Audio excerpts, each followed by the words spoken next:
Someone played you today, not a stranger, someone you know, someone you gave enough trust to that they had access to your emotional world. And the worst part is not what they did. The worst part is that you reacted exactly the way they needed you to. You got defensive when staying still would have served you. You chased when letting the distance sit was the right move. You spent hours, maybe days, of your best mental energy proving yourself to a person who had already decided what they thought before you opened your mouth. And afterward, in the quiet, when the emotion finally settled, you felt it, that specific exhaustion, not tired from work, not tired from life, tired from fighting a battle you never chose to enter, tired from being moved by something you did not want to be moved by. And underneath the exhaustion, something quieter, a question you do not want to ask but cannot stop hearing. Why do I keep doing this? Same patterns, different people. The chase, the defense, the endless explaining, the energy spent trying to hold together relationships that keep costing you more than they give. That is not weakness. That is what happens when nobody ever showed you that your emotions have a door, and that door has a lock, and you have been living your entire life without knowing the lock exists. Machiavelli watched this exact dynamic destroy kings. He watched brilliant men brought down not by their enemy's strength, but by their own inability to control how they felt and how they reacted. And he documented the precise mechanism behind it. 7 principles, 7 permanent shifts. By the end of this video, nobody pulls your strings without your permission. Let us start with the one nobody talks about. See the trap before it close. Here is the mistake everyone makes. They try to protect themselves from emotional influence without ever understanding how emotional influence actually works. They are defending against an attack they have never studied, which is exactly why they keep losing. Here is the foundation of all emotional influence. It does not target your logic. It does not target your reasoning. It targets your identity, your sense of who you are, what you are worth, how other people perceive you, because your identity is the most emotionally charged thing you carry. And when someone threatens it, even slightly, even subtly, your brain goes into emergency mode. In emergency mode, you are not thinking, you are reacting. Think about the last time something someone said genuinely got under your skin. It was not just a surface comment. It touched something deeper. A belief you hold about your competence, your worth. Whether people truly respect you, that is always the target. That is always the entry point. Skilled emotional influencers, even the ones doing it unconsciously, find that target and press it. A comment that questions your competence. Attention, given just long enough to make you want more, then withdrawn at exactly the right moment. A framing that makes you feel like you are the one who caused the problem, the one who needs to prove something. And your brain, wired to protect your identity, takes the bait. Every single time, Machiavelli understood this completely. In any room, in any relationship, the person who understands the emotional game being played is the person who controls it. You cannot protect yourself from a trap you cannot see, but the moment you see it clearly, it loses all its power over you. So starting today, your first job in any interaction is to observe before you react. when you feel an emotional surge, when something someone says makes you suddenly defensive, suddenly desperate to explain yourself, pause 1 second, ask, what just happened? Was that a genuine statement, or was that a trigger? Are they reacting to reality, or are they trying to create a reaction in me? That 1 second moves you out of the emotional brain and into the strategic one. You stop being a player in their game. You become an observer of it. Observers do not get influenced. Only players do. And the moment you see the trap clearly, you have already won. Make your reactions aprivileg. If this is already naming something you have lived, stay with me. The principle that changes everything about how people treat you is coming in a few minutes. You need this foundation first. Most people treat their emotional reactions like public property. Someone says something, they react immediately. Someone does something, they respond right away. Someone pushes a button, they move on command. Completely automatic, completely visible to anyone paying attention. And that visibility is the problem, because your reactions are information. Every time you visibly react to something, you are telling the room exactly what matters to you. You are handing them a detailed map of your vulnerabilities. You are showing them precisely which buttons produce which results. Machiavelli observed this in political courts. Leaders who wore their emotions openly became easy targets. Their enemies knew what provoked them, which meant they could predict and control their behavior before it happened. The solution was not to stop feeling. It was to stop performing the feelings for an audience that did not deserve the show. Here is the distinction that changes everything. You are allowed to feel everything. Anger, hurt, frustration, fear, all of it is valid. All of it is human. What you stop doing is broadcasting it externally to people who are watching for exactly that signal. Feeling hurt is human. Showing that hurt to the person who caused it, in real time, visibly, giving them the satisfaction of knowing they got to you. That is giving away power. When someone says something designed to provoke you and they see no reaction, not forced calm, not suppressed rage barely contained, but genuine settled indifference, they lose instantly. They fired and got nothing. And that nothing communicates something that no words could say as effectively. You do not matter enough to move me. Feel everything privately. Process it internally. But in your visible behavior, in every external interaction, you choose what you display, when, to whom, and how much your emotional world is private property. That property has a gate. That gate has a lock, and from today you hold the only key. Remove the reword. People keep doing what works.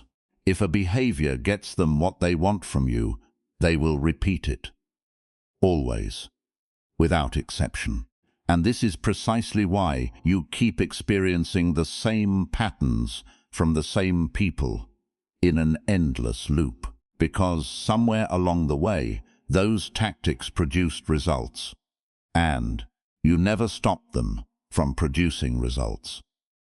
When someone guilt trips you and you eventually give in, what have you taught them? That guilt works on you. When someone pulls back emotionally, and you are the first one to reach out, anxious to restore the connection, what have you shown them? That withdrawing makes you chase. When someone questions your decisions and you immediately launch into a lengthy defense, what have you communicated? That challenging you is the fastest way to get all your attention. Every one of those responses is a reward, and rewarded behavior gets repeated. The influence only continues because it keeps working. Remove the reward, and you remove the incentive. It is that direct. When someone guilt trips you, make a decision based on what you actually want, not based on managing their emotional performance, not based on making their discomfort go away. When someone withdraws to make you chase, let the distance stand. Fill your time with people and things that actually matter. Make it unmistakably clear through your behavior that your emotional stability is not dependent on their proximity. When someone questions you to trigger insecurity, respond with calm, minimal words. Or do not respond at all. Do not give them the reaction they were counting on. Every time you remove the reward, you retrain the dynamic. People either adjust to you on your terms, or they find someone easier to influence. Either way, you win. Use neutrality as a mirror. I told you at the beginning that Machiavelli documented the precise mechanism behind emotional influence. Here it is. When someone approaches you with charged emotional energy, anger, pressure, passive aggression, dramatic urgency, they are carrying an expectation that you will match their energy, that you will get defensive so they can argue, that you will scramble to fix things so they can feel the power of having caused your discomfort. They need a reaction from you to complete their emotional loop. When you respond instead with complete neutrality, calm, steady, genuinely unaffected, you break that loop. The emotional energy they brought has nowhere to go. So it turns back toward them. People who raise their voice at someone who remains calm suddenly become aware of how loud they are being. People who use pressure tactics on someone who stays grounded suddenly feel how transparent their strategy is. People who try to destabilize someone truly secure suddenly realize, sometimes for the very first time, that the intensity of this interaction says far more about them than it does about you. Machiavelli would recognize this immediately as a power reversal executed without a single aggressive word or action. You did not attack. You did not defend. You simply held your ground with such complete emotional steadiness that the other person's own behavior became their undoing. The key is that this must be genuine neutrality, not performed, because people sense the difference. If calm is a mask over buried anger, that tension leaks in your posture, in the edge barely contained in your voice. The moment they sense the mask, the power shifts back to them. Real neutrality comes from genuinely understanding that someone else's emotional state is not your emergency and not your responsibility. Their anger belongs to them. Their drama belongs to them. Their pressure belongs entirely to them. You can witness all of it without absorbing any of it. When you operate from that level of security, you become a mirror, and most people, when they finally see themselves reflected with no emotional reaction from you blurring the image, do not particularly like what they see. Control the frame with your timing. Machiavelli was obsessed with timing. He observed that the exact same action taken at different moments could produce completely opposite outcomes. A move made too early signals desperation. A move made too late signals weakness. A move made at precisely the right moment or the deliberate choice not to move at all shifts the entire balance. Most people are terrible at timing their emotional responses. They react the moment they feel something because waiting feels unbearable. Someone sends a message designed to provoke. They respond within seconds. Someone makes them insecure. They seek reassurance immediately. Someone says something hurtful. They fire back before they have had a single moment to think. And all of that immediacy is information working against them, because genuine security does not rush. Genuine confidence takes its time. The person who responds immediately from a place of being triggered has already communicated, before saying a single word, that the provocation landed.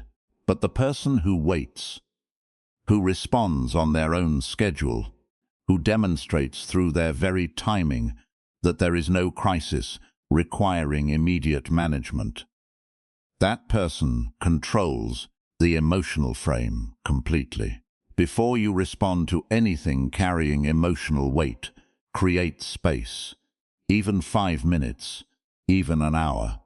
Use that space not to craft a clever response, but to return to yourself, to let the initial charge settle, to ask honestly, what do I actually want to communicate here?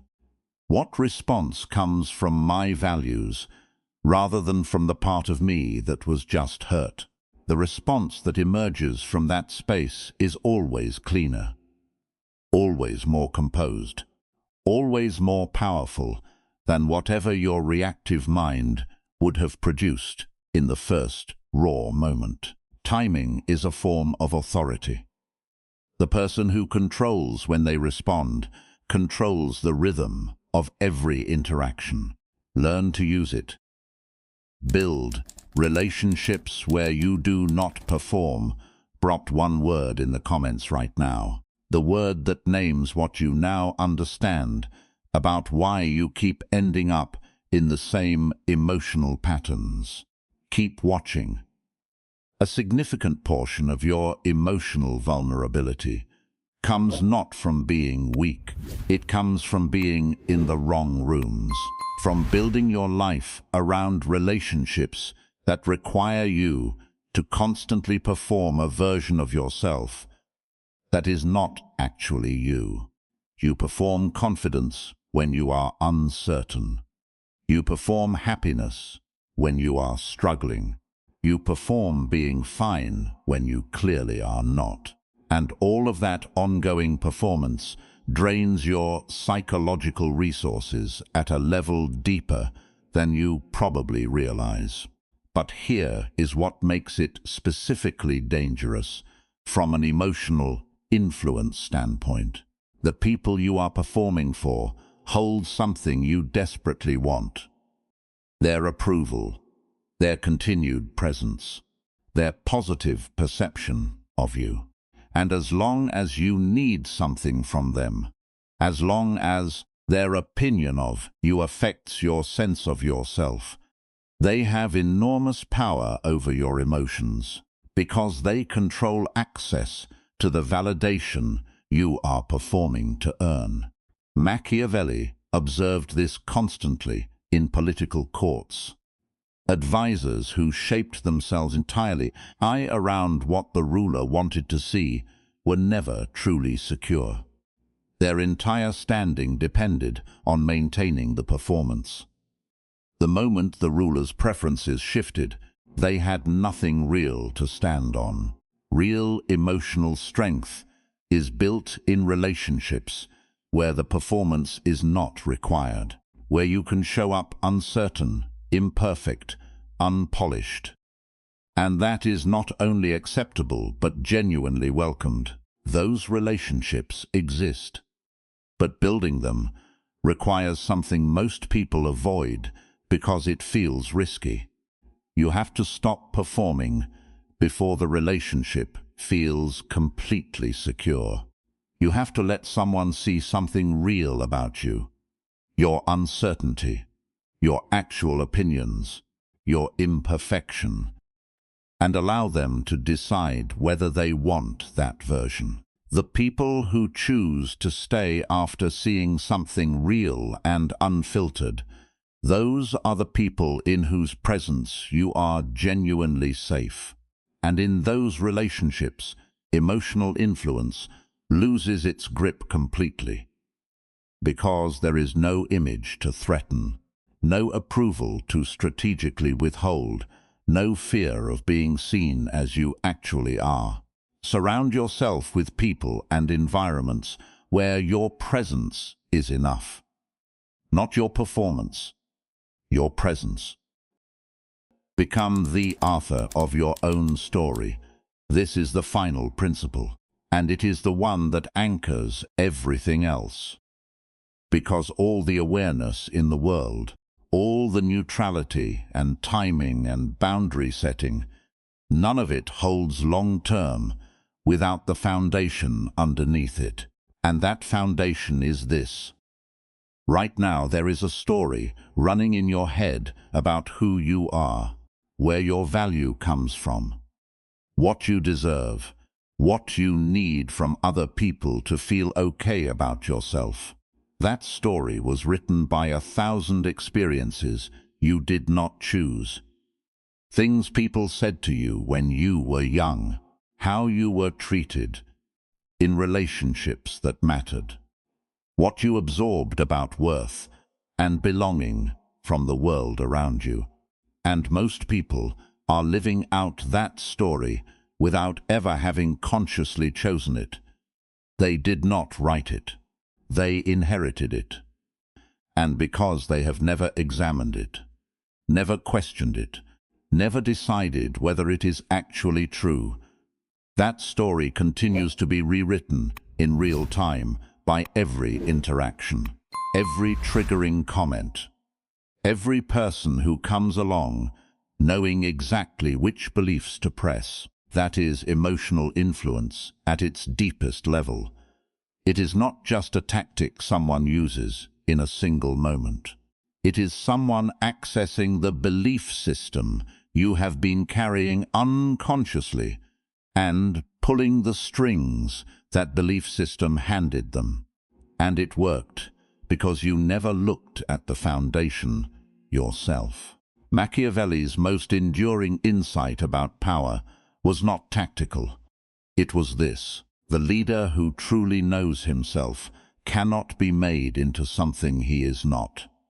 The person who has a clear, examined, deliberately chosen understanding of their own values and their own worth cannot be emotionally destabilized by someone else's narrative, because they are already living inside their own. When you know who you are, not what conditioning told you, not what insecure people projected onto you, but what you have chosen deliberately for yourself, then no one can credibly threaten that. They can question it. They can challenge it. They can try to replace it with their version of you. But if you are the author of the story, you hold the pen. Their attempts to reshape your identity are simply words that do not take hold. Get clear on your values, not as aspirations, as real operating principles. What do you actually stand for when it costs you something? What are you willing to lose rather than compromise? Get honest about your worth, not based on your productivity or your usefulness to others. As a baseline, what are you worth simply as a person before you have done anything to prove it? Get real about what you need, not what the wounded parts of you crave, what you genuinely need to live with integrity and peace. When you know that, concretely, clearly, without ambiguity, you stop unconsciously outsourcing your emotional stability to other people's behavior. You stop needing them to act a certain way so you can feel a certain way. And the person who does not need you in a desperate, unexamined way is the person you simply cannot influence, because there is no leverage available. There is nothing inside them that fear still owns.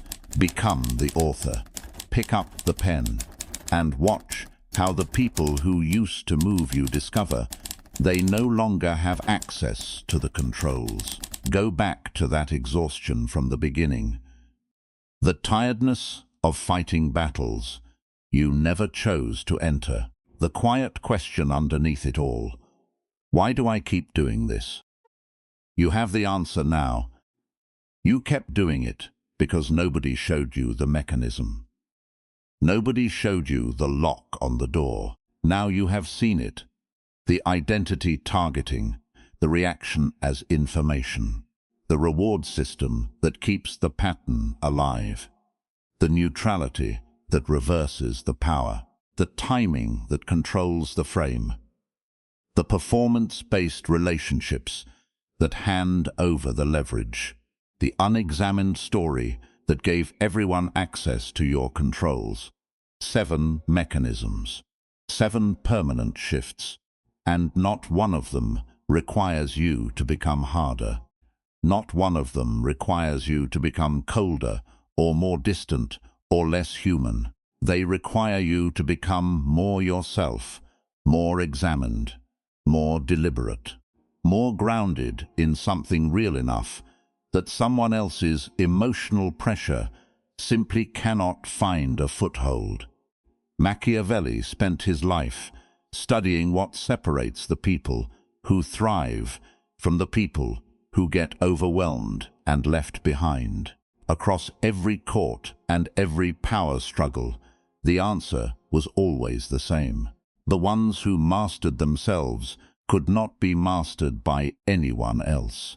That mastery is available to you now, not eventually now, because the moment you genuinely decide that you are the author of your emotional story, that is the moment the game changes permanently. The door was always there. The lock was always there. The only thing that changed today is that now you know the lock exists, and you are the only one who holds the key.